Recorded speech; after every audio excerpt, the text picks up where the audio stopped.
Okay, so this is the business plan project to any type of investors that are looking to invest in our business. So our vision is to become the number one base transportation app in the next 5 years. We think we can do this by transforming non-delivery type food services like McDonald's or Burger King or anything like that into delivery, and we're going to do this through the creation of an app using software and software engineering. Basically, we want to supply the everyday craver, so we're going to have it's going to be like Uber or Lyft, but instead of picking up you for transportation services, it's going to be picking up your food to bring to you.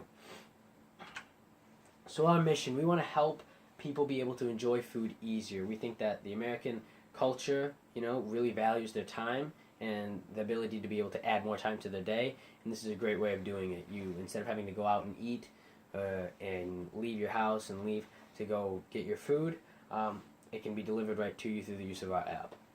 So yeah.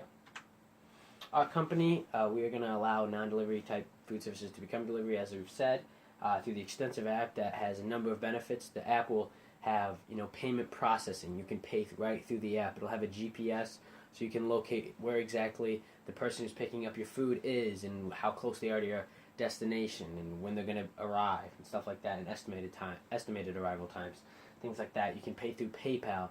So there's a number of benefits. There's also going to be customer support that's going to be integrated through the app, which will be perfect because it can help us easily communicate with our consumers if there's any problems that they're having or experiencing. Our location, we're going to be based in Chicago. We think this is a perfect example because Chicago is a perfect example of a busy, hardworking, culture of America, fast-paced. So it's perfect. It's where a lot of our target market is, which is, anybody, but any potential customer, but most likely young adults, hardworking, maybe in college, stuff like that, who really want to add time to their day. We really have no direct competitors. This is kind of a unique idea, unique business. It's not like another clothing line. It's not like another, food service or something like that. It's completely different and unique, and so that's why we think increasing in popularity will be relatively easily. So customers, we think that we have a large customer base. Everybody in America eats food, so everybody in America can use our app to just add more time to the day by having whatever food that they want delivered to their door. So we can supply to industries or individuals, obviously individuals as we've mentioned, but industries as well, corporations, businesses that need catering, if they don't have the time to go get the food for a large amount of people, if they're having a business event, something like that, we can provide that through our service. We have an unlimited amount of potential customers, as we've said before. We think anybody is willing to purchase our service because everybody in America eats. Marketing, integration to the software, which is super easy, simple chain of distribution. The chain of distribution is, unlike most, where a lot of them have online purchases, like online purchasing, where you have to, then be like the product is shipped to your door through UPS or mailing or the U.S. Postal Service, stuff like that. Which then the company has to pay those for those services for that's happening and for packaging. But we don't have to do that since it's all through the app. And since the actual tangible thing that you're getting is the food that you've paid for, so none of that is applied to us, which is really good. Saves on costs. Advertising and sponsorship. We plan to advertise multitude of ways, billboards, magazines, but most importantly social media, as we've said, target group, a lot of people, young adults who are busy, and so a lot of those people use social media, and that's why we plan to use that extensively. Sponsorships, we also plan to sponsor some corporate events, maybe some professional events as well, and cater those just to get our word out into the market. So some of our staff, we have a president, which is me, a CFO, an accountant, a salesman, and a receptionist. The president is going to be responsible for the entirety of the company, including the board of directors, whoever plans to invest in our company.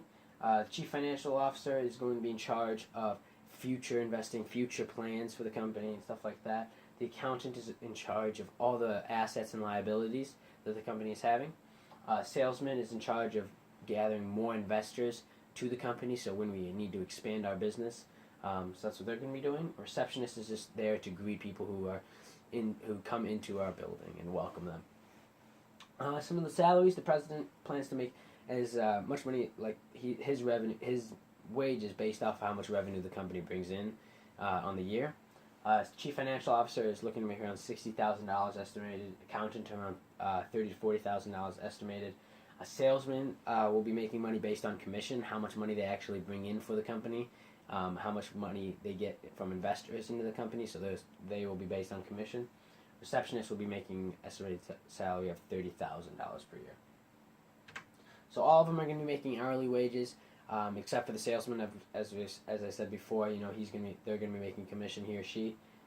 So what we also think is really important is advancements in our company. If you don't have advancements, we don't think that there's a reason for people to want to work for your company.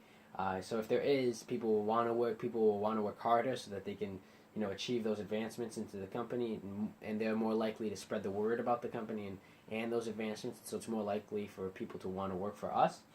So that's really important. And how do we compare? We think we compare really well. We think we have comparable wages to other companies, if not better. We have the advancements, and so we think we really do compare well. Financials, we need $150,000 startup, $75,000 of which is equity of my own, which I've put into the company. So we need another $75,000 from potential investors. Those investors will be put on a board of directors, and that board will be in charge of all the company decisions, and it'll be through a majority vote. All the decisions will be through that. So yeah. So theft, some of the risks. Theft is a big one, but we think we completely eliminated it. We have integrated with the startup costs. We're going to get surveillance systems, security guard, stuff like that, and EPS or ADT protection services for when there's nobody in the building. So a lot of things like that, which can completely eliminate the risk of theft. Natural disasters, we plan on using the money that we get from the startup costs also to invest in a great insurance company that can protect our business well from any type of natural disasters. Any economic downturns, that's always a big thing. One of the great things, again, through the app is that we can easily integrate software which allows us to see how the economy is doing in our position. So we can see how, how many people are buying, if it's more this year, if it's less this year, if it's good at this time, if it's bad at this time. And so it really helps us, see firsthand and in real time the economic shifts that are happening, and we can adjust our prices and adjust, any discounts that we have or stuff like that accordingly in real time, which is really beneficial. So I hope you enjoyed my presentation on our business. I hope that you find it, very good, and that any potential investors, will want to invest. So thank you.